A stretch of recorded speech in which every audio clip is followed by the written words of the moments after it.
গেছে কয়লার সাবেক জাতীয় সংসদ সদস্য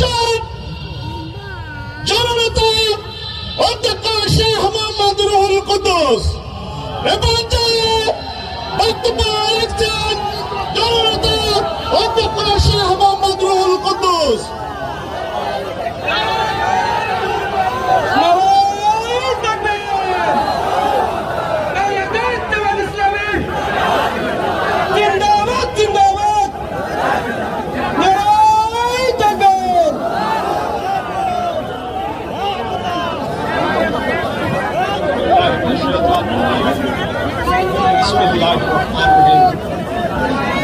আমার প্রিয় ভাইরা, আজকে আমি আপনাদের সঙ্গে বক্তৃতা করার জন্য আসিনি।